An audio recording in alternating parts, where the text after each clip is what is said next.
Corpos do homem e planos do universo. Quem não está familiarizado com essa matéria vai pensar, como assim corpos do homem? O ser humano tem um corpo só. Mas esta matéria analisa os vários veículos de manifestação do ser humano, corpo físico denso, físico energético, emocional, mental concreto, mental abstrato, intuicional, como corpos. Chamamos de corpos, ou veículos, se preferir. Então nós colocamos assim: primeiro, os planos do universo nos quais o ser humano se manifesta.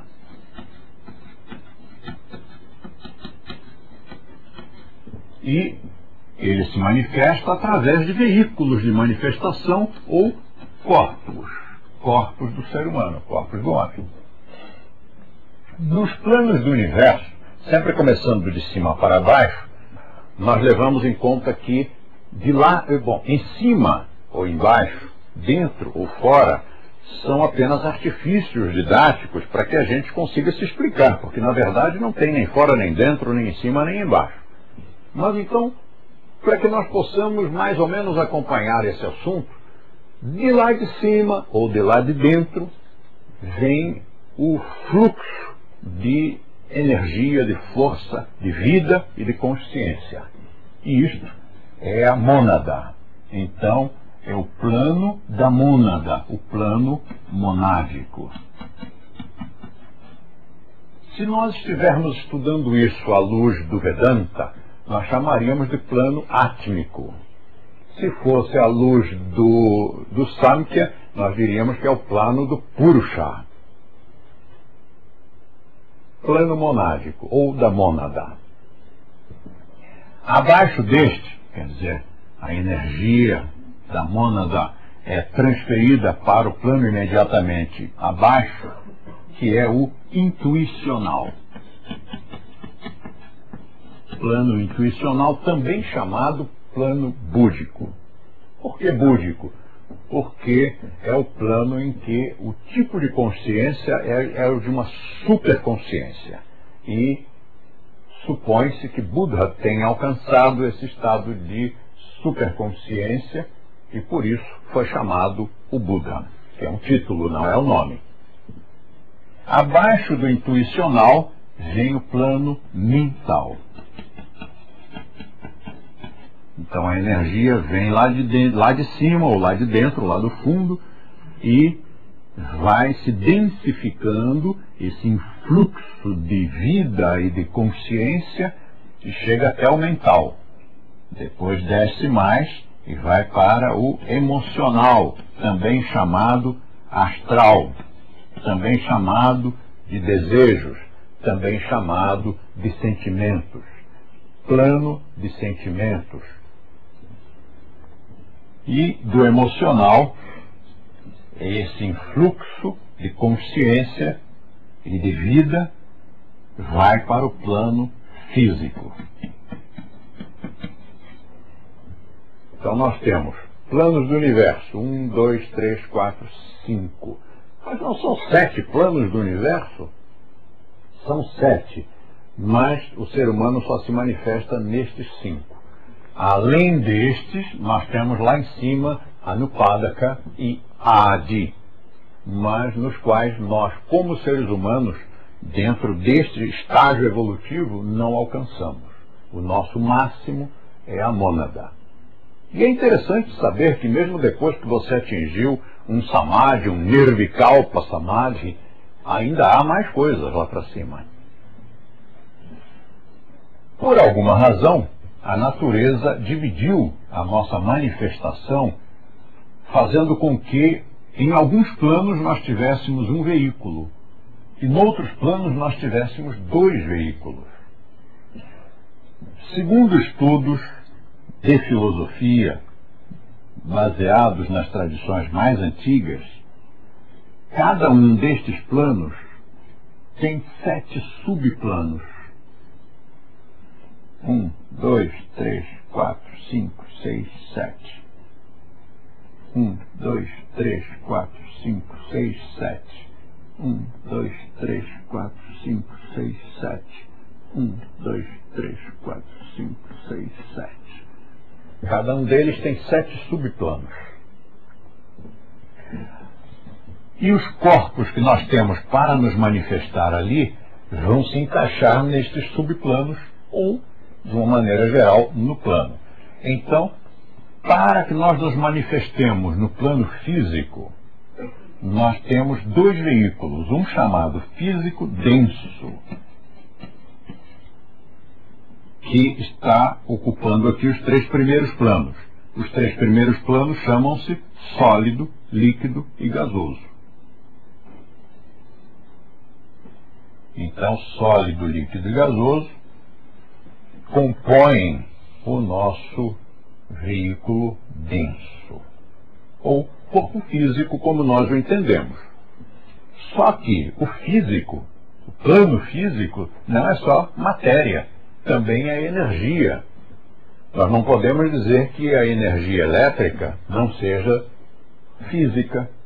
Ela é emocional? Não. Ela está noutra dimensão? Não.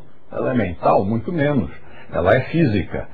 E essa eletricidade também está no nosso corpo. Existe uma eletricidade animal, existe um magnetismo animal, existe uma energia térmica animal, existe uma quantidade de outras formas de energia que nós ainda não conhecemos. O yoga chama ao conjunto de energias manifestadas biologicamente de prana. Então o nome genérico é prana. Prana, que significa energia. Então nós temos aqui um veículo chamado prânico, ou energético. Como ele é do plano físico, é de fácil detecção, é de fácil observação, e muitas escolas filosóficas, como a teosofia e outras, estudaram isso aqui e deram lá, cada escola deu lá seu nome. Então, corpo energético ou corpo etérico, ou corpo vital, ou corpo prânico, ou duplo. Você pode encontrar qualquer um destes termos na literatura, cada linha, cada corrente vai usar uma destas nomenclaturas, mas todas elas se referem à mesma coisa. Por que ele é chamado de etérico? Porque no século XVIII, quando essa nomenclatura foi cunhada, acreditava-se que fora do planeta Terra havia uma substância que envolvia os planetas, que era uma substância chamada éter. E daí, para chamar esse veículo de uma qualquer coisa com natureza etérica, foi fácil. Vital é uma nomenclatura excelente, porque é este veículo que dá vida, energia. Prânico também é ótimo, porque prana é a mesma coisa, quer dizer energia. E duplo? Os que chamam de duplo geralmente chamam de duplo etérico, porque ele é um duplo do corpo físico denso, ou seja, tem o mesmo formato, as mesmas dimensões, uns décimos de milímetro a mais para fora do corpo físico, além do corpo físico, mas isso não conta, é praticamente idêntico, inclusive com todos os órgãos internos, glândulas, tudo que nós temos no corpo físico denso, temos no corpo físico energético. E mais uma coisa que no corpo físico denso nós não temos, que são os centros de captação, armazenamento e distribuição da energia, chamados chakras. Consequentemente, também temos nesse veículo os meridianos, ou seja, as nadis, aqueles canais pelos quais a energia vai fluir e ser distribuída numa rede de vascularização energética por todo o corpo. Então, corpo energético, é ele que dá energia para o corpo físico. Ele ocupa os outros 4 planos. E esses 4 planos, algumas escolas dão nomes a eles, mas eu acho que é totalmente desnecessário. Depois, plano emocional. No plano chamado emocional ou astral, nós temos o corpo astral ou emocional. Corpo emocional também chamado por outras escolas corpo de sentimentos. Por outras escolas é chamado de corpo de desejos.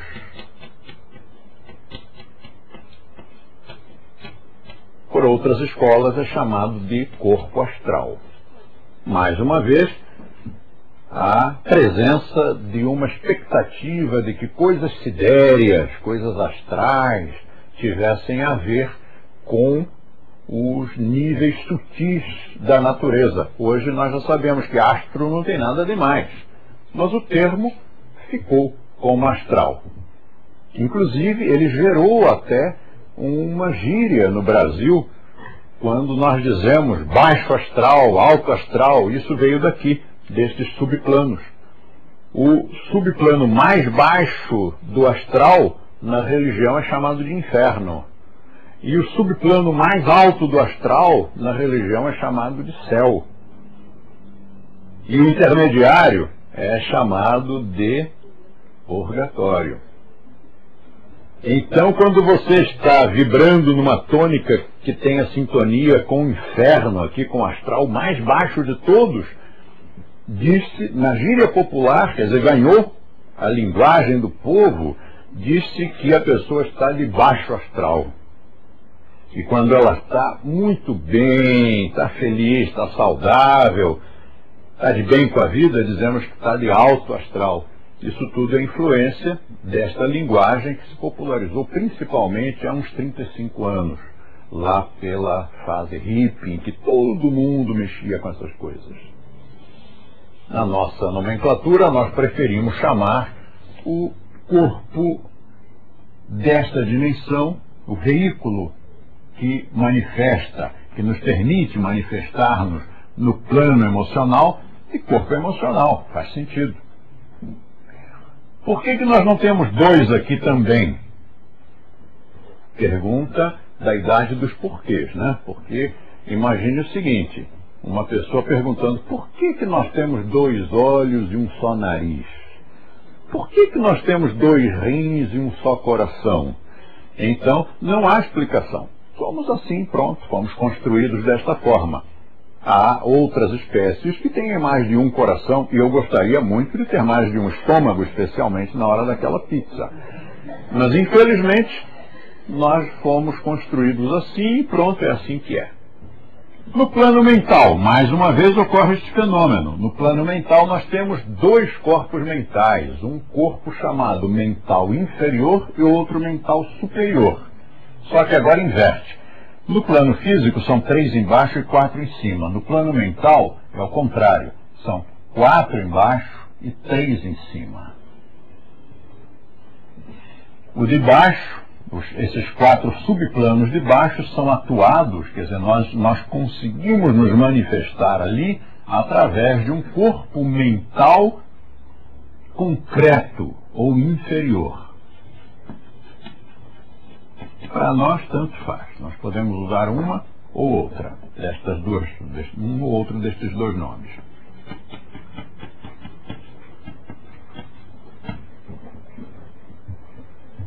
E nos 3 subplanos superiores, nós temos o corpo mental abstrato ou superior. Então, um corpo mental superior e um corpo mental inferior. Mas superior e inferior aqui às vezes me incomoda um pouco, porque às vezes isso tem um pouco de atrelamento brahmacharya, assim, o que vem de baixo não conta, é inferior não no sentido de estar abaixo, mas no sentido de não ser tão bom. Então, como tudo que está aqui abaixo, até o corpo físico, é muito bom, é necessário, se assim não fosse a natureza não nos daria esses veículos, então eu prefiro usar concreto e abstrato.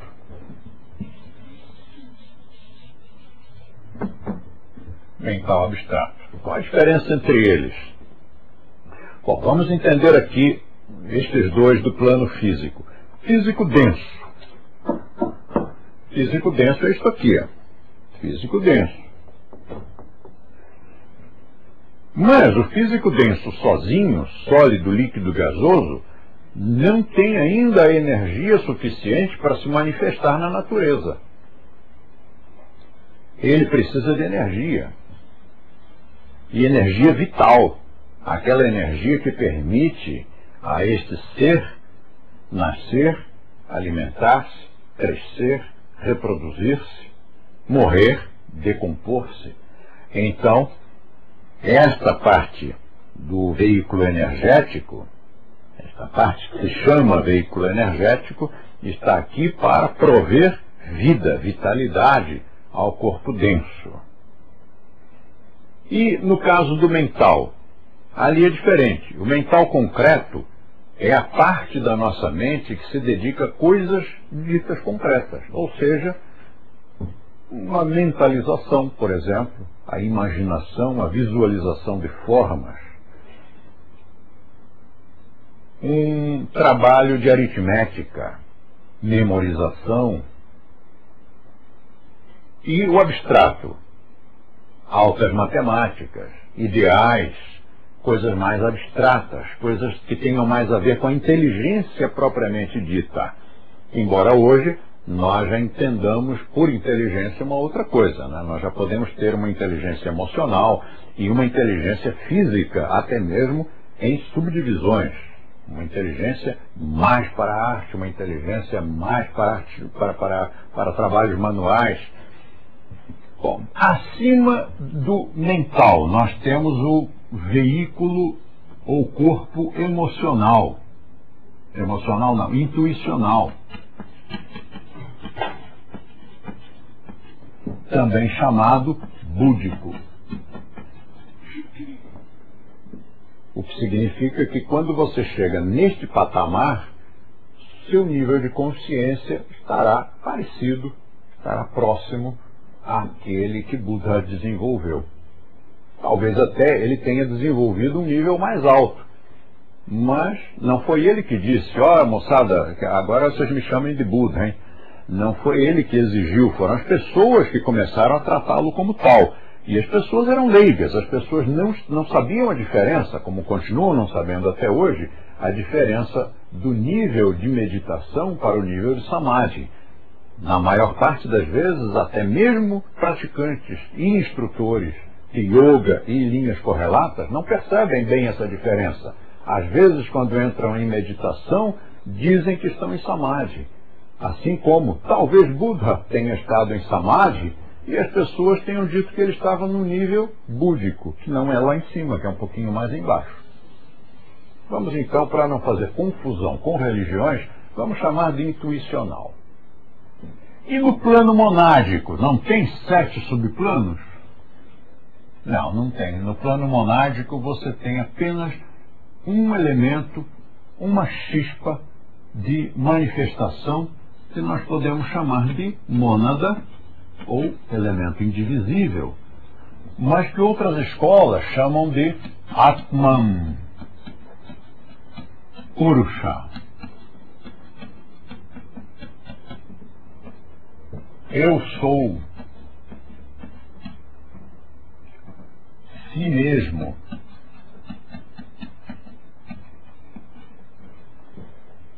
Chispa de vida, chispa divina, self. Cada um usa um nome diferente e às vezes, como no caso do self, há uma coincidência ali, porque a psicologia chama outra coisa de self. Então aqui eu prefiro não usar. Si mesmo usa-se muito em países de língua hispânica. O si mesmo, para o brasileiro não faz muito sentido, né? O eu sou, mas se eu sou, como é que eu posso dizer o eu sou? Então, o termo está corretíssimo, mas para o leigo dá confusão. Purusha é o que nós usamos, é sânscrito e é da nossa linha, a linha Samkhya. Purusha significa homem, mas tem sido pessimamente traduzido inclusive em textos sérios, textos bons de autores cultos, provenientes da Índia e antigos. É que quando esses autores, melhor dizendo, tradutores, interpretaram isto aqui para o inglês, embora isto aqui no dicionário seja homem, ser humano, como os autores eram de linha Vedanta, muitos deles também eram cristãos, então ficou aquele estereótipo, aquela coisa de que isto que fica lá em cima e que é associado com o absoluto só pode ser o espírito. Então traduziram Purusha como espírito. Isto você encontra em excelentes traduções, inclusive do Yoga Sutra, mas está errado. Purusha quer dizer homem, ser humano. E Atman, Atman ou Atma, outra forma, isto é uma questão de declinação, isto sim significa alma. Inclusive, alguns linguistas defendem que Atma foi dar no latim anima, que foi dar no português alma. Faz sentido. Atma, anima, alma. Mas hoje nós vamos usar apenas mônada, porque vamos nos referir àquela parte indivisível. Todas as outras são divisíveis, todas as outras são passageiras, são sujeitas à lei de Maya, à ilusão. Tudo aquilo que tem nama, rupa, é ilusório. Nama, nome. Rupa, forma. Nama, rupa, nome e forma. Tudo aquilo que tem nome e forma deixará de tê-lo um dia, portanto é passageiro. Se este veículo, por assim dizer, não é exatamente um veículo, não tem maneira de se expressar melhor isto aqui. Se a mônada é o meio de manifestação neste plano, este plano chama-se, por consequência, monádico. Agora vamos entender isto aqui como funciona. Eu dei esta explicação, na minha cabeça não faz muito tempo que eu expliquei isso, mas fui olhar lá nas aulas que estão nas webclasses da biblioteca do nosso site, não encontrei, pelo menos não encontrei o título desta aula. Talvez ela esteja lá com outro título. Como não sou eu que monitoro aquilo, que não dá tempo, né? Tenha santa paciência, não dá para eu fazer tudo o que eu faço e ainda ficar viajando ali, surfando no nosso site. Então, procurei lá, não encontrei. Quem procurou, aliás, foi a Filipa, e não encontrou, então eu vou explicar novamente. Imagine que isto aqui, este conjunto, é como se fosse um recipiente, digamos um balde, um balde deste tamanhão. E aí você coloca matéria densa lá dentro, você pega pedras e enche o balde até a boca, passa uma régua, não cabe mais nenhuma. Mais uma talvez, a régua passa e derruba, não cabe. Está cheio, não cabe mais nenhuma pedra. O plano denso completou o espaço. E nós aprendemos que dois corpos não ocupam o mesmo lugar no espaço. De fato, não ocupam se forem da mesma dimensão, do mesmo nível de densidade. Mas, se nós agarrarmos agora uma brita bem fininha, uma pedrinha britada, nós podemos jogar a pedra ali, vibrar o recipiente, e as pedrinhas vão se ajeitando nos interstícios entre uma pedra grande e outra, e aquele recipiente em que não cabia mais nada, já estava totalmente ocupado, ainda recebeu uma quantidade enorme de pedrinhas, de cascalhos. Bom, agora não cabe mais nada, porque você já bateu, já vibrou, passou a régua e não cabe mesmo. Então, completou. Plano físico, não cabe mais nada. Mas será que não cabe mais alguma coisa ali, naquele espaço? Neste espaço? Cabe. Você pode jogar areia e sacudindo, vibrando, a areia vai se acomodando e cabe um montão de areia ainda. Ainda havia muito espaço ali. Agora não cabe mais nada, você passa a régua em cima e fica lisinha a areia. Já bateu, já vibrou, não tem mais jeito. Não cabe mais areia mesmo. Mas ainda cabe água. Você pode jogar água e cabe um monte de água ainda, dentro daquele mesmo espaço em que não cabia mais nada. Agora já não cabe mais água. Mas você pode comprimir ar. Você pode comprimir CO2. E ainda cabe ali CO2.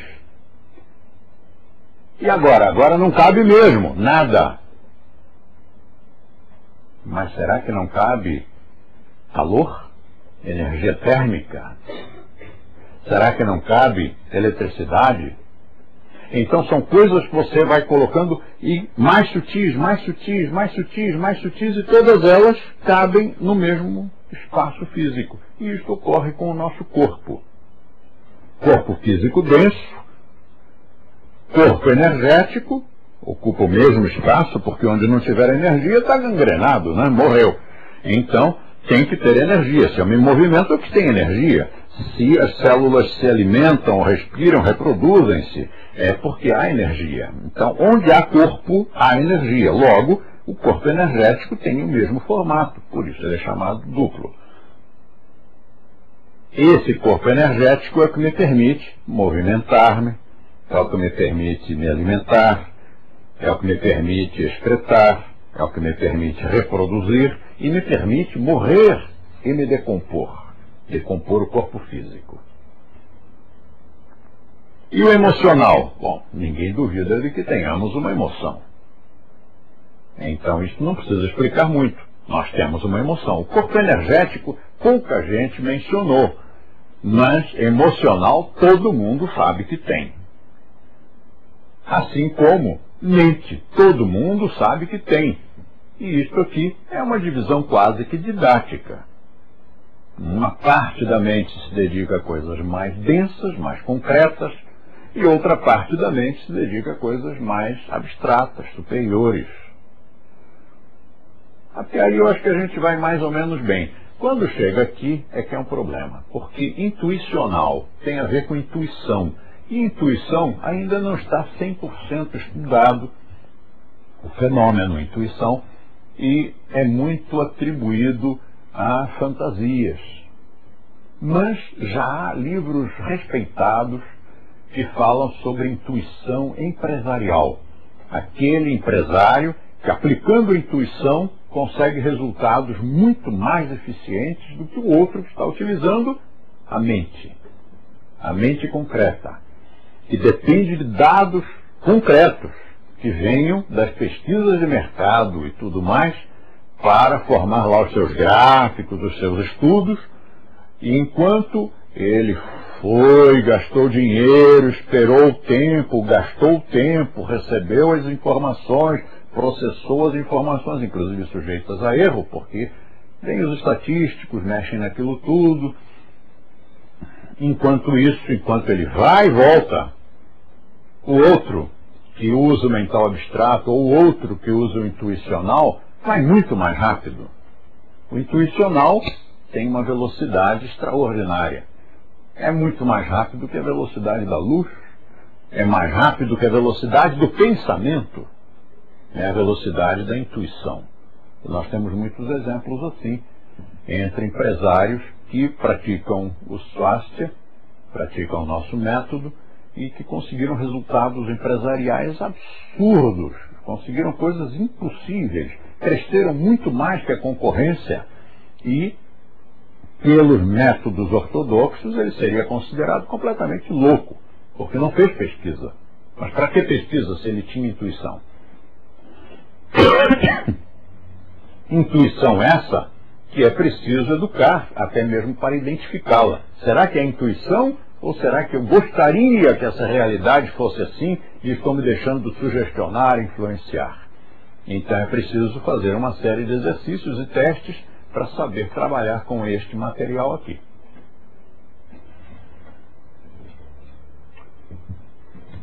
Vou explicar um pouquinho mais em outros aspectos para ver se a gente chega lá. Porque quem conhece, já entendeu tudo. Mas quem está vendo pela primeira vez, às vezes tem um pouquinho de dificuldade para saber a que nós estamos realmente nos referindo. Nós estamos nos referindo à constituição do ser humano. Nós temos tudo isso aqui. E nós somos isto aqui. O resto é como se fossem as cascas da cebola. As cascas não, as camadas da cebola. Então você tira a primeira camada, tem outra. Você tira outra, tem outra. Você tira outra, tem outra. Você tira outra, tem outra. Você tira outra, tem outra. Você tira outra, não tem nada. Esse nada é a mônada. O Mahayoga, que é uma modalidade de Jnana Yoga ensinado por Maharishi Ramana Maharishi de Arunachala, ele ensinava a você fazer uma pergunta. O método dele de meditação era essa pergunta: quem sou eu? E aí normalmente o aluno iniciante, o estudante novo diria: ora, quem sou eu? Eu sou isto aqui. O corpo denso, ele se identificava com o corpo denso. Tanto que ele dizia: eu estou com dor de cabeça, eu estou com fome, eu estou com frio, mas o eu está lá para cima. Então seria melhor se ele conseguisse, poderia até dizer, para os outros não acharem que ele era esquisito, mas ele deveria ter consciência de que a minha cabeça, esta cabeça, está doendo. Este estômago está precisando de alimento. Este corpo está com frio. Nem mesmo o meu corpo. Este corpo está com frio. Só não vai dizer isso, né? Você que está me ouvindo aí em casa, por favor, não vai chegar agora para sua família, seu pai e dizer: este jovem quer dinheiro. Vão achar que você andou cheirando alguma coisa. Então, embora a consciência seja essa, temos que ter noção de que estamos no meio da sociedade. Então vamos falar como todo mundo fala. Vamos utilizar aquela tática do mimetismo, né? Você está no meio da multidão e ninguém percebe que você tem um nível de conhecimento, de lucidez ou de evolução diferenciado. Então, o corpo é a primeira associação que nós fazemos. Ora, quem sou eu? Olha aqui, sou eu? Tá, mas você corta um pedaço de você toda semana, não corta? Corta unha, corta cabelo, corta barba e continua sendo você. Mas você também podia cortar um pedaço do dedo e continuaria sendo você. Pode cortar o dedo inteiro, pode cortar a mão e continua sendo você. Pode cortar um braço, 2 braços, as pernas. Você pode cortar um monte de coisas e continua sendo você. Então você talvez não seja exatamente o corpo físico denso. Enquanto você não cortar um órgão vital que leve à morte, o corpo continua funcionando mais ou menos e você continua sendo você. Então você não é o corpo físico denso. Será que você então é o energético? Também não, porque o energético é a energia do corpo denso. Quando o corpo denso morre, o energético vai embora também, dali a mais ou menos uma semana, não precisa mais. Então você é a emoção, você é o conjunto de emoções que você tem? Não, porque você também pode não sentir emoções. Então você desapareceu? Quando você está fazendo, por exemplo, um trabalho intensamente físico ou intensamente mental e o emocional fica desligado. Não, então você não é as suas emoções. Então você é a sua mente. Mas no yoga nós aprendemos a parar a mente. Então você também não é a sua mente. E assim você vai tirando todas as cascas, todas as camadas da cebola, até tirar também uma camada intuicional. Você vai sempre perguntando: quem sou eu? Medita, medita, medita, e com toda sinceridade, no final de um tempasso de meditação, que pode ser um dia, pode ser uma semana, pode ser um mês, pode ser um ano, você dá uma resposta que é produto da sua meditação. Você realmente concluiu, você é aquilo. E aí você usa a resposta sistemática. Neti, neti. Neti significa isto não. Por isso é que aquela prática que ele cria se chama neti, porque você joga água pela narina, essa água dá a volta pelos sinos, pelo seio maxilar e sai pela outra narina, e para o iniciante dá uma sensação de neti, neti, neti. Isto não, porque é para entrar ar, não é para entrar água. Mas depois que você aprende a fazer, é tranquilíssimo. Então, eu sou a minha emoção. Neti, neti. Não é. Então, eu sou a minha mente. Aí, medita, medita, para.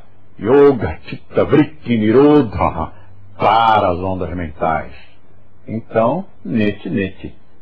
Eu não sou a minha mente. Aí você funciona no intuicional. E mais tarde, neti, neti. Eu não sou isso. E quando você tirou todas as camadas e não resta mais nada, aquilo que você observa, você diz: pronto, este é o Purusha. Porque não resta mais nada, eu já tirei tudo. E aí, neti, neti. Mas como neti, neti? Já não tem mais nada. Você não está observando? Estou. Então não é você. Se você está observando, aquilo ali que está sendo observado não é você. Você achou que estava olhando para o Purusha, mas na verdade era outra coisa qualquer. É um sistema muito bom de autoconhecimento e de meditação. Acontece que, para uma escola, imagine se a escola conseguiria se manter com um bando de alunos a quem você dissesse simplesmente: senta e cala a boca. Fica aí meditando. No ano que vem, você me diz qual foi o resultado. Neti, neti, tá bom? E quem te diz neti, neti é o aluno, porque ele não vai sustentar uma escola para fazer uma coisa que ele poderia fazer em casa. Por isso, esse sistema de meditação é muito aconselhável, é ensinado aos nossos alunos, mas não em sala de classe. Quer dizer, em sala de classe a gente aplica, mas não é o cerne do nosso trabalho, porque isso daí ele pode fazer em casa. Então, nós ensinamos, ele leva para casa, faz em casa. Há uma porção de métodos de meditação. Estes planos do universo são também dimensões. O plano físico, quantas dimensões tem? 8? 1? 3 dimensões, claro. Quais são elas mesmo?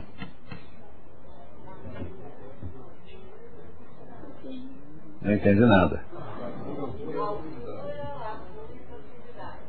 Largura, altura e profundidade. Por isso nós dizemos 3D. Então a projeção em 3D, está com óculos para ver filme em 3D, para ler gibi em 3D. As 3 dimensões do plano físico. O emocional tem uma dimensão a mais. É a 4ª dimensão. Mas a 4ª dimensão não era o tempo? Pode ser também, já que o tempo, como nós o entendemos, é apenas um artifício emocional.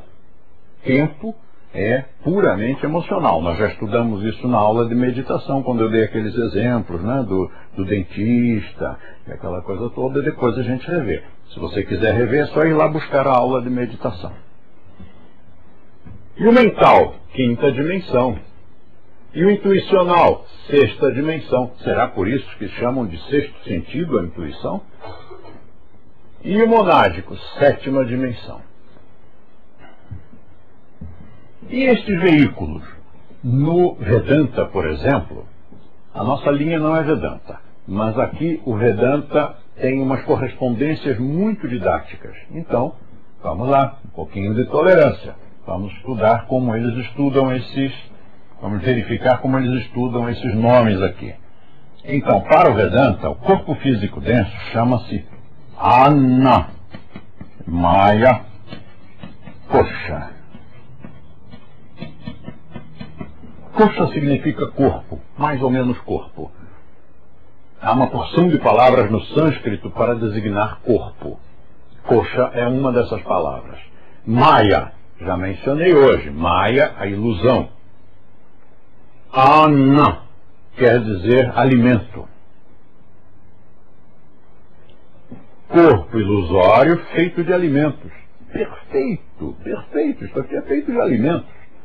Por isso mesmo você tem que cuidar dos alimentos que ingere. De que você, seu corpinho maravilhoso, é composto? Ele é composto de frutas, legumes, cereais, hortaliças. Ou ele é composto de linguiça, mortadela, presunto, aquelas coisas, peixe morto, que fede. Os embutidos, nós aqui no Brasil chamamos de embutidos, na Argentina chamam-se de chacinados. Chacinados. E são chacinados mesmo. Se você for a uma fábrica de embutidos, você vai ver por que se chamam de chacinados, que aquilo é chacina.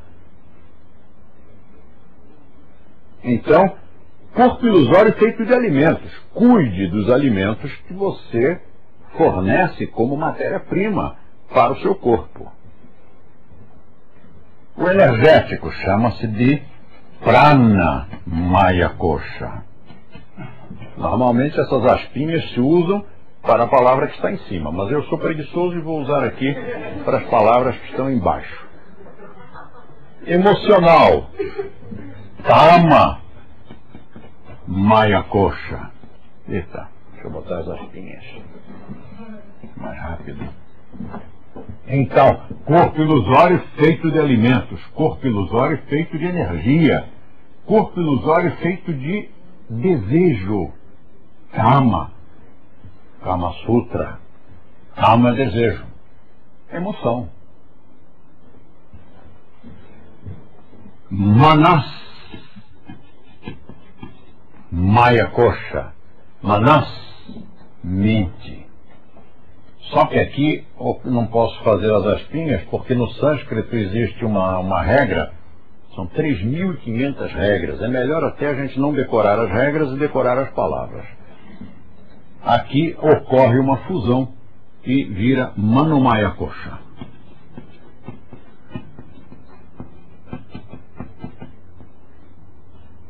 Manomaya Kosha, Manomaya Kosha. Corpo ilusório feito de mente. Manas é aquela mente concreta, aquela mente que lhe permite visualizar formas. Depois nós temos o mental abstrato, que é o Vijnana.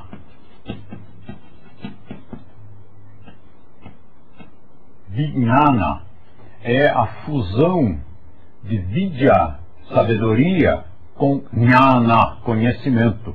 Vijnana Maya Kosha. Corpo ilusório feito de sabedoria.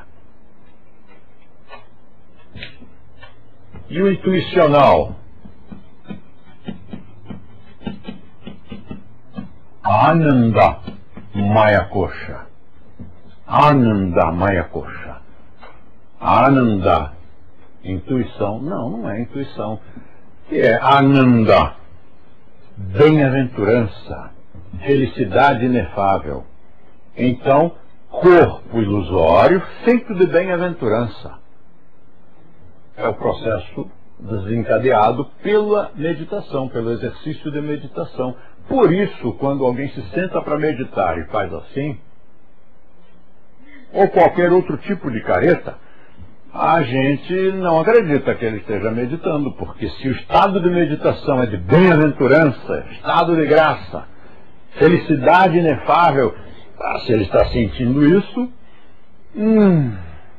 Isso tem que extrapolar, tem que vir para a fisionomia, e ao mesmo tempo, se franziu aqui, contraiu o senho, atravancou o fluxo de energia no tricute. Tricute é onde se encontram as três nadis, Sushumna Nadi e Daipingala. Os três se encontram aqui, as três nadis se encontram aqui no Ajna Chakra, ou terceira visão, que é o chakra, centro de força, responsável por este fenômeno, chamado meditação. Então, se está tudo contraído, a energia não flui, a meditação não ocorre. E então, todos eles são Maya Kosha, e chega aqui em cima, Atma. Atma Maya Kosha. Não, primeiro porque não é um corpo propriamente dito, e segundo porque não é ilusório. Então, todos eles são Anna Maya Kosha, Prana Maya Kosha, Kama Maya Kosha, Mano Maya Kosha, Vijnana Maya Kosha, Ananda Maya Kosha, Atma. Pronto. Esta é a nomenclatura utilizada pelo Vedanta, pela filosofia Vedanta. Mas eu vou ter que sacrificar esta informação porque o quadro tem seu tamanho limitado, apesar de ser um belo de um quadro, mas nós precisamos deste espaço para brincar mais com este material que nós temos aqui.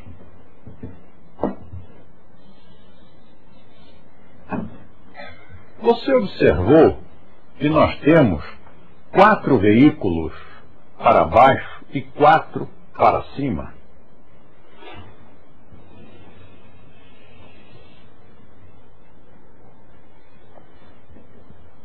Estes 4 que estão abaixo desta linha chamam-se quaternário inferior. No seu conjunto, genericamente, chamam-se quaternário inferior.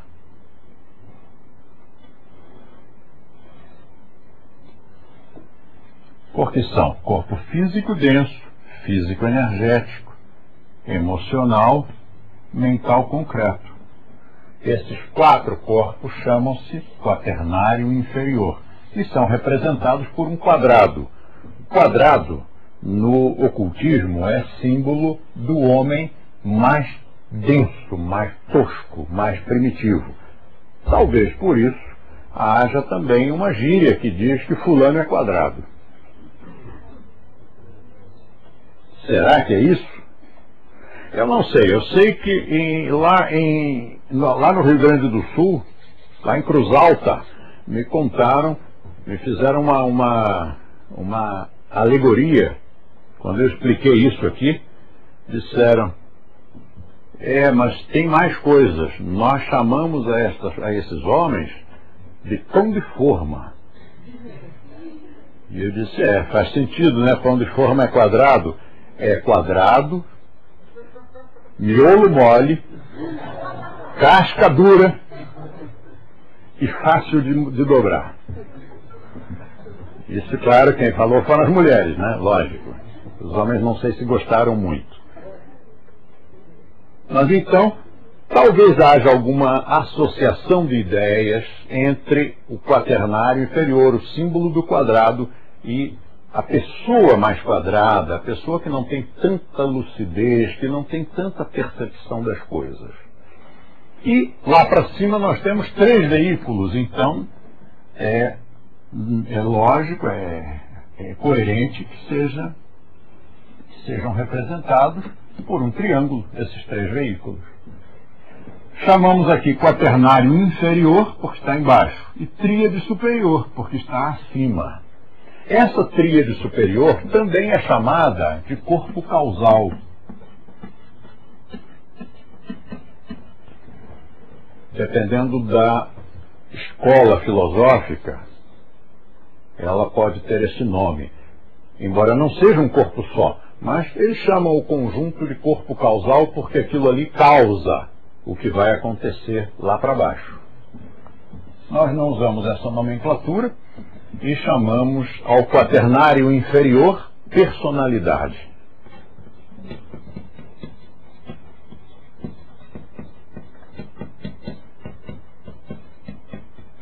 E a tríade superior chamamos individualidade.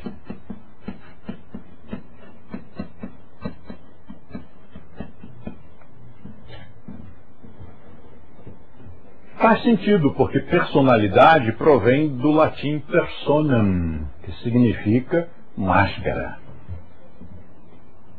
E isto aqui nada mais é que uma máscara que nós colocamos na individualidade.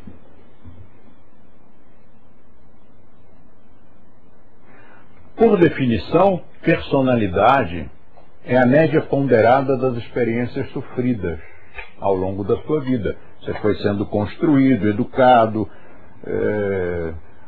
foi sendo disciplinado, papai, o professor, lá na escola, a sociedade em geral, fizeram-lhe ver que certas coisas não eram boas, outras sim, e esse conjunto de experiências, umas boas, outras más, foram mexendo com as pessoas de uma forma ponderada, quer dizer, para alguns teve mais peso, para outros menos peso. Algumas experiências para você próprio tiveram mais peso, outras menos. Então é a média ponderada das experiências sofridas. Para uma pessoa, uma criança, receber um castigo de ficar sem ir ao cinema uma semana, ela processou muito bem aquele castigo e até compreendeu e melhorou o seu comportamento. Outra se tornou revoltada e tornou-se um sociopata. Então o que é isso? Foi o mesmo estímulo, mas cada personalidade dá um peso diferente. Então, a personalidade é a média ponderada das experiências sofridas. E a individualidade é a síntese das mesmas. É como se a individualidade fosse a microfilmagem, o microfilme daquilo ali. Agora você pode pegar o documento e jogar fora. Você tem o microfilme aqui, você tem o resumo, você tem a essência guardada aqui em cima. E de fato, para as escolas reencarnacionistas é isso que acontece. Então vamos ver como é que as escolas reencarnacionistas interpretam isso, como é que elas explicam isso. Você nasceu, então ganhou um corpinho denso, um energético, um emocional e um mental concreto novinhos, zerados. Como se fosse o seu computador aí, o seu hardware, e agora você tem que colocar programas ali dentro. São os ensinamentos, é a cultura, é a personalidade, e um pouquinho já vem com a máquina, né, que é o seu ADN. Aí você vive a sua vida e aí você morre. Por que morre? Ah, sei lá, eu também preferia não morrer, mas a gente chega uma hora que gasta, né? Todos os seres vivos são vivos. A vida é caracterizada por isso, por um período. Ele está vivo por um período. Nós estudamos isso numa outra aula que não foi gravada, que era uma aula teórica muito interessante que explicava que as espécies existem com uma única função, que é reproduzir-se. Então a razão da vida é produzir mais vida, gerar mais vida. E depois morre. Não precisa mais. Você já passou adiante o seu código genético. Morreu de velhice, ou morreu de doença, ou morreu de acidente, bala perdida, qualquer coisa. Então, corpo denso, morreu. Enterra-se. Mais ou menos uns 7 dias depois, uma semana depois, o energético percebe que não tem mais utilidade. E aí desfaz-se, dissolve-se. Essa energia que se dissolve é aquilo que nos antigos cemitérios de chão de terra era visto com muita frequência e chamado de fogo fátuo. Era aquela coisa meio fluorescente. Imagina você à noite no cemitério ver uma coisa esbranquiçada, fluorescente. É fantasma, né? E aí surgiu a história dos fantasmas, inclusive o formato dos fantasmas. Mas, na verdade, era apenas energia física, que estava se dissipando por não ser mais necessária, e aquele corpo agora podia se decompor. Então, não tendo mais veículos para se manifestar no plano físico, você tem um veículo astral. O que lhe restou de mais denso é o corpo astral, o corpo emocional, para que você se manifeste no plano astral, no plano emocional, na quarta dimensão. Ora, esta dimensão é de emoção. E a emoção, nós já vimos que tem muito a ver com o tempo. Por isso, na tradição cristã, na tradição católica, na tradição popular, há uma opinião, assim, uma lenda de que a gente vai para o purgatório, mas fica lá há muito tempo. E quanto tempo seria isso? Ora, se é purgatório, se é para purgar, quer dizer, se é um negócio desagradável, então, se você ficar sofrendo uma semana é muito tempo, mas é uma eternidade. Parece que não vai acabar nunca mais. E eu tinha uma tia, eu era desse tamaninho, já fui desse tamaninho um dia, e ela me dizia assim: aí lá no purgatório tem um relógio e as pessoas quando entram perguntam: quando eu vou sair daqui? E o relógio diz: nunca mais, nunca mais. Boa história para criança, né? Por isso que eu fiquei assim.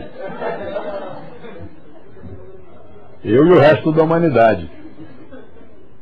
Então, não se sabe realmente em termos de tempo de relógio quanto tempo seria, mas é muito tempo, porque enquanto você tiver emoção, kama maya kosha, corpo ilusório feito de desejos, feito de emoções.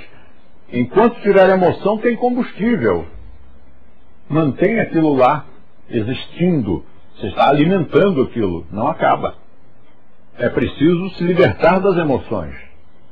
E é por isso que muita gente faz aí o papel de alma penada, porque está ainda com as emoções a todo vapor.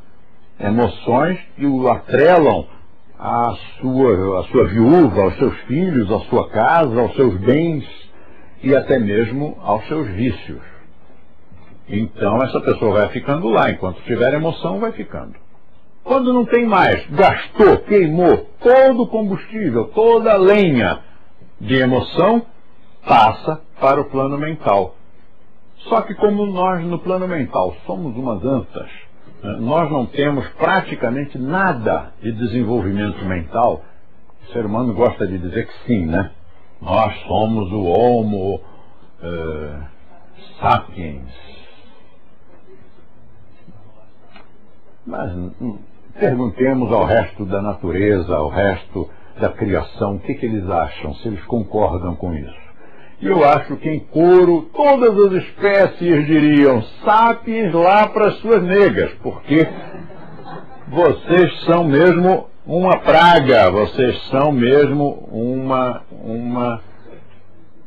um vírus. Então, nós temos realmente muito pouco desenvolvimento mental. Então, assim que passamos ao plano mental, isto aqui gasta e a gente vai adiante. Ir adiante significa o seguinte: se você já alcançou um nível de evolução suficiente, não reencarna. Se não, vai reencarnar. Se você é uma pessoa normal, comum, como todas as outras, na hora em que você gastou estes 4 aqui, quer dizer, acabou, dissolveu a personalidade, não restou mais nada, então a tríade superior nasce de novo e reconstrói estas coisas que são maya-koshas, que são ilusórias, que vão ter uma duração limitada. E aí você, talvez, quem sabe, passou para outra série, para outro ano na sua escola. E vai continuar o aprendizado. Não dá tempo de aprender tudo num ano só. O corpo vive pouco tempo, 100 anos não é nada. Então tem que voltar. E voltar, e voltar, e voltar, e voltar. Algumas tradições hindus dizem que são da estaca zero até a libertação, moksha, são 800 encarnações. Há uma corrente rosicruciana que é mais precisa e diz que são 777 encarnações. O número você vê que bate, né? Chega perto das 800. E não há como acelerar isso. Os mestres do passado dizem que sim. A aceleração é muito fácil. Você praticando yoga consegue a evolução de 1 milhão de anos em uma década. 1 milhão de anos é um bocado de tempo, se nós contarmos as encarnações como 100 anos de cada vez, mais um pequeno prazo ali para processar o restante. Agora, essa teoria é interessante porque ela ao mesmo tempo é reencarnacionista e ao mesmo tempo ela estraga muito, ela como que anula, combate muito das fantasias que nós alimentamos a respeito de reencarnacionismo. Por quê? Se a personalidade é totalmente dissolvida antes que a individualidade construa outro quaternário inferior e volte a viver na Terra, então eu não posso dizer que sou reencarnação de Napoleão. Olha que tristeza. Por que eu não posso? Porque Napoleão não existe mais, está dissolvido. Napoleão é o nome da persona, não é o nome da individualidade. Esta individualidade ganhou centenas de nomes ao longo da história, ao longo do processo. Então, eu não posso ser reencarnação de ninguém. E se eu disser que sou? Sim, mas eu me lembro de tudo. Há uma possibilidade de que eu apenas esteja, de uma forma sensitiva, captando elementos que foram deixados, marcas que foram deixadas no inconsciente coletivo por esta personalidade. Eu posso me lembrar de tudo, do nome, da família, do endereço, a casa em que eu vivia, ir lá na casa e dizer onde está uma coisa escondida que eu deixei lá antes de morrer. Mas, na verdade, talvez não tenha sido mesmo esta individualidade. Talvez eu tenha apenas captado, por ser sensitivo, por estar com uma antena mais sensível para esse tipo de coisa. Ou não. Pronto. Não tem importância. Pode ser, pode não ser. Nós não estamos aqui defendendo nenhum ponto de vista nesse aspecto. Agora, observe uma coisa muito curiosa. Um dia... Bom, antes disso, deixa eu avançar um pouco mais. Quadrado, triângulo. O quadrado representa o homem bruto, tosco, quadrado. O triângulo representa o homem evoluído, espiritualizado.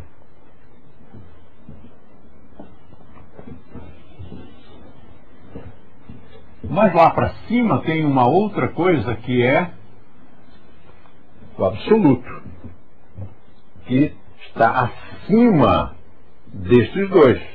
Nem é tosco, nem é espiritualizado. É o absoluto. Nem é positivo, nem é negativo. É outra coisa.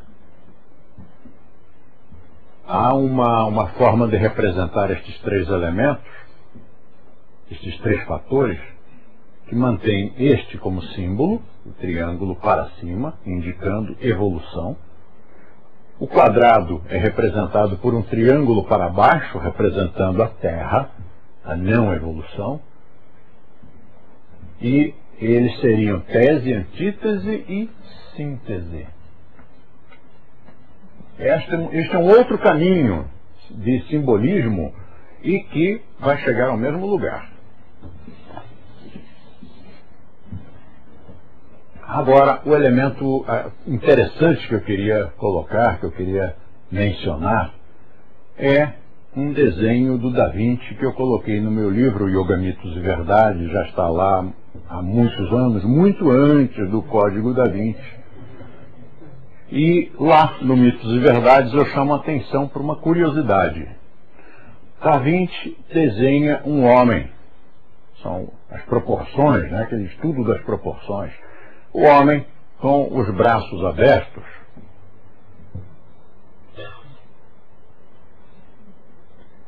que representa o quadrado ou a cruz. Este homem está inscrito numa figura, e a figura em que ele está inscrito, depois confira, abra lá um livro qualquer que tenha esse desenho das proporções do Da Vinci, das proporções humanas. Ele está inscrito num quadrado quando ele está nesta posição. E depois, quando ele está nesta posição, ele está inscrito num círculo.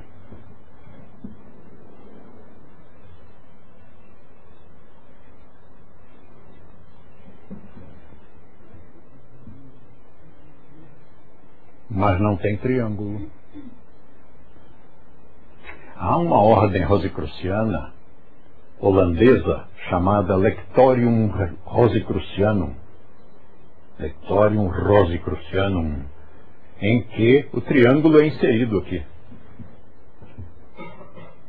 Porque eles quiseram representar todo o processo. O homem tosco, o homem espiritualizado e o absoluto. Puseram tudo, o quadrado, o triângulo e o círculo. Mas Da Vinci não colocou o triângulo. Por que seria? Vamos pensar um pouco. Por que será que ele não colocou o triângulo naquele desenho? Eu ouso interpretar que ele estava nos dizendo de forma cifrada como era sua maneira, era sua forma de registrar as informações, sempre cifradas, quase sempre cifradas, que para conquistar a consciência cósmica nós podemos evoluir desde a estaca zero, de quando ainda somos leigos, profanos, toscos, não iniciados, através de um processo de sublimação diretamente ao absoluto, sem passar pelo caminho da espiritualização, da espiritualidade, do espiritualismo. Então o triângulo não está ali, está um processo de sublimação. Isso eu vou explicar melhor futuramente, quando eu der uma outra aula que explica a construção do nosso símbolo, do símbolo do Swastika Yoga, que está no verso da nossa medalha, que é o Ashtanga Yantra. Leia sobre o Ashtanga Yantra no livro Faça Yoga Antes que Você Precise, e depois procure essa outra aula que ainda não está gravada, mas provavelmente vai ser gravada nas próximas semanas, e nós vamos explicar então como se construiu, assim, em termos de simbolismo, o Ashtanga Yantra, como foi que ele, qual é a constituição dele.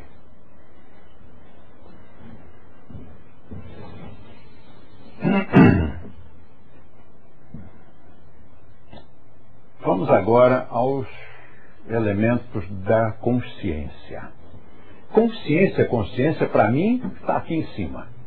Mas como para a humanidade não está, nós vamos falar a linguagem que todo mundo fala. Então onde é que está a consciência? O consciente está na mente. Aqui está o consciente. Se a sua mente está funcionando, dizem que você está consciente. Mas aí você está em coma. Ah, ele não está consciente. O tio já está melhor? E o médico diz, ele não está consciente. Porque o mental dele não está funcionando. Mas provavelmente o emocional está. E o corpo físico, sem dúvida, não morreu, então está funcionando.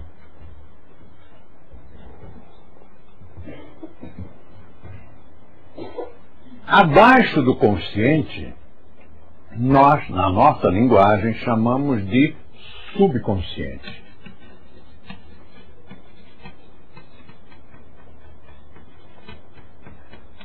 E acima do consciente, na nossa linguagem, na nossa corrente, na nossa escola, no nosso método, chamamos de superconsciente.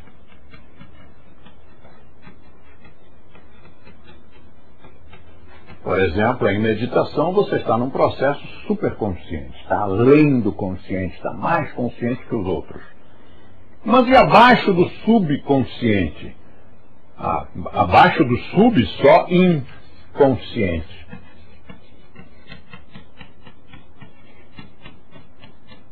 Não tem consciência alguma. Ou seja, matéria física, que nível de consciência tem isto? Nenhuma, inconsciente. E aqui a parede? Não, inconsciente.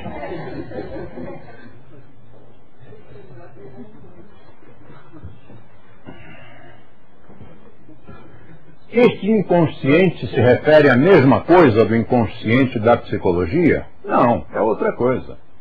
Há uma coincidência de nomenclatura, pelo menos neste momento, a esta altura da nossa explicação, para facilitar e evitar polêmicas, é outra coisa. Mas depois nós podemos ver até uma coincidência interessante. E além do superconsciente, quando você atinge a consciência cósmica, nós temos então o hiperconsciente. Ou o estado de samadhi. Corpo, emoção, mente. Intuição ou meditação, que é a mesma coisa, e samadhi. Agora, nós vamos fazer aqui uma escalazinha.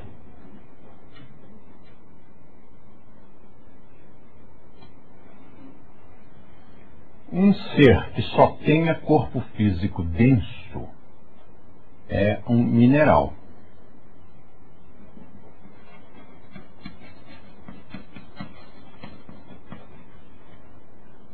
Se nós acrescentarmos, inserirmos a esse ser, nesse ser, energia vital, energia de vida, vitalidade, prana, energia que lhe permita alimentar-se, crescer, reproduzir-se, morrer, então nós temos um vegetal. Ele não tem apenas matéria densa, mas ele também tem energia. Se nós acrescentarmos a este vegetal emoção, nós temos um animal. Ou alguém acha que animal não tem emoção? Eu acho que a esta altura do campeonato, qualquer ser humano admite que um cavalo tem emoção, que um cachorro tem emoção, que um gato tem emoção. Ele gosta de alguém, ou ele não gosta de alguém. Aí vamos para o plano mental. Eu acho que eu vou ter que baixar um pouquinho aqui a altura dos degraus, senão não vai dar certo.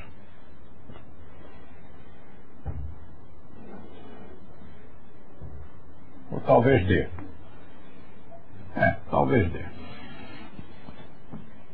Se nós agarrarmos um animal e colocarmos nele uma mente, ele já tem corpo físico denso, energético, emoção. Agora vamos colocar mente e ele se torna hominal.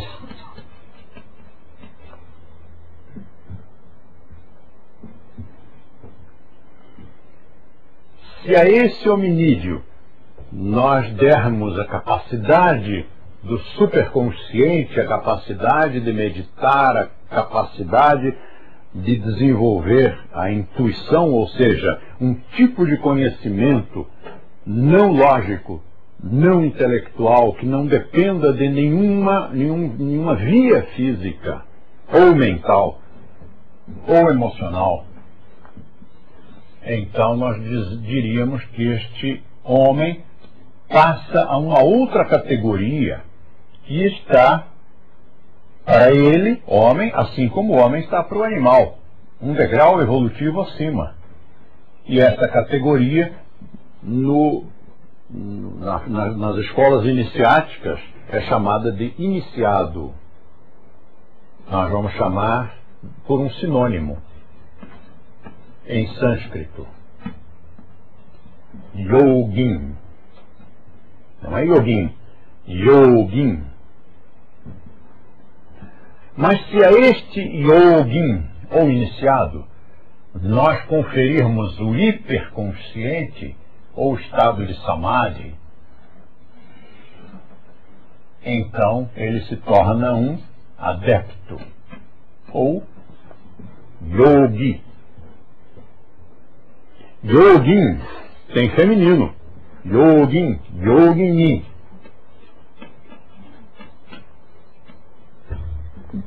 Se tem masculino e feminino, ainda não está libertado e não está ainda liberado da lei de Maya. Ainda existe positivo e negativo. Mas aqui, ele não é masculino nem feminino. Ele é yogi. Corresponde ao adeptado. Esta escadaria é aquela que nós vamos subir evolutivamente ao longo dos anos, das décadas, dos séculos, dos milênios. E isto me lembra um pensamento do Swastika Yoga que diz que o pedreiro que pisa um degrau, que sobe um degrau, está mais perto do grande arquiteto que construiu a escadaria. Mas o mais interessante é,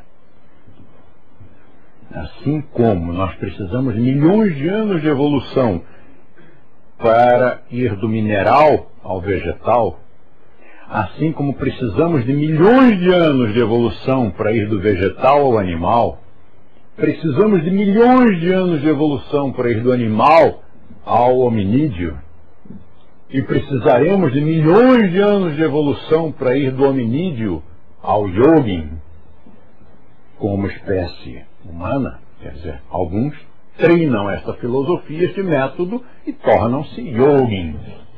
Mas os outros, assim como humanidade em geral, se esperarmos a evolução no seu ritmo normal, são mais alguns milhões de anos. O interessante é que nós notamos que a distância que existe entre aquele que medita, aquele que pratica yoga e medita, e aquele que não pratica yoga, é uma distância, evolutivamente, em milhões de anos, uma distância tão grande quanto a distância que existe entre você e o seu cãozinho. A mesma distância que existe entre o seu cãozinho e uma cenoura.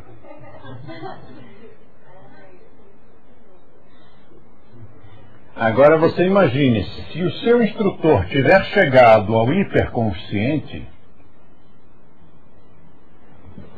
ele vai ter que descer dois graus evolutivos, 2 dimensões, para se comunicar com você pelo plano mental. Por isso é que 2 níveis, 1, 2, é por isso que nós dizemos que quando alguém faz uma besteira muito grande, é uma cenoura. Quer dizer, para aquela pessoa que já está lá em cima, ó céus, cenouras.